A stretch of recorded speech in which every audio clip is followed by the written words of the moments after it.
there are countless distinct conscious things in the world.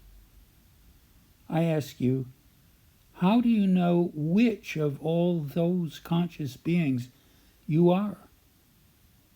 I suggest that it cannot be by checking an objective description. For before you can consider any objective facts about yourself, you much more simply know that you are the conscious being whose experience is immediate, first person in its style. You are the one that seems to be at the center. But now consider that every conscious being has experience that fully shares the immediate first-person character of experience that seems to distinguish you from all the others. The claim of my view, universalism, is that I am equally all conscious things on account merely of this immediacy of experience, but it seems falsely in each conscious thing that it is the only one that is me. And that is due solely to the circumstance that the experiential content of each conscious thing is cut off from that of every other.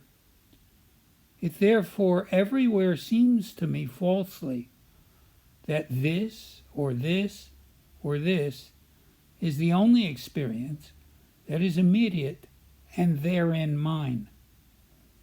And for that reason alone, I wrongly think my identity is confined by the objective identity conditions of only a single conscious thing.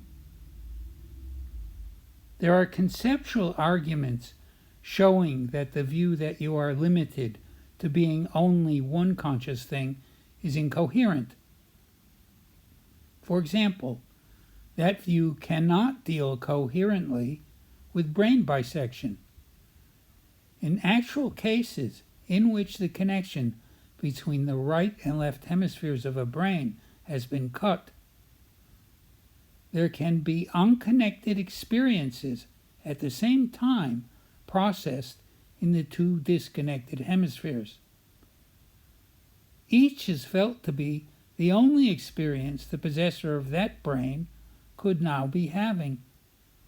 But there's no way the original person could not be equally having both, but just wrongly thinking in each that it is the only one that is mine. There are also probability arguments for universalism. According to the hypothesis of limited identity, you must regard it as an extremely improbable coincidence for you that just the right sperm cell was first to the egg in your begetting and, before that could have happened, in each begetting of your ancestors, going back to way before the dinosaurs. But, according to the hypothesis of universalism, that which is your evidence that you exist was bound to happen as long as any conscious thing had existed. Universalism is like a loaded or double-headed coin hypothesis, when the evidence is that a coin has landed heads 1,000 times consecutively. And universalism is needed to make it probable in a multiverse that specifically your universe was anthropic.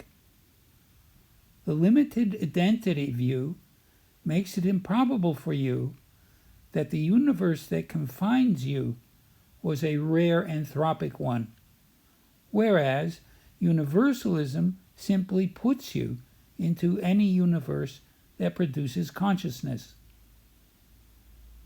Though there are many ways of arguing that universalism is true, both conceptual and probabilistic, it turns out that the usual view that my identity is limited to only one conscious thing has nothing to say for itself. My powerful impression of limited identity, which is what tricks me into believing in it, is due to nothing but the same limits of integration of the contents of experience that is fully predicted to produce that very same impression within universalism, much as the impression of the sun rising is equally predicted by the view that instead the earth is rotating. Such impressions shared between views cannot be evidence for one over the other, and the impression would not be due to the limitation on identity anyway, but rather to the same lack of integration of experiential content that explains the impression in universalism. So the limited identity should be sliced out by Occam's razor, leaving universalism the simpler theory. Universalism means that you don't disappear with the death of a single conscious organism. You are also all the others. Universalism means that your real self-interest extends equally to every conscious being, which you are. You are every deer and hunter, German, Jew, and Palestinian. And retribution makes no sense, because all victims and perpetrators are you.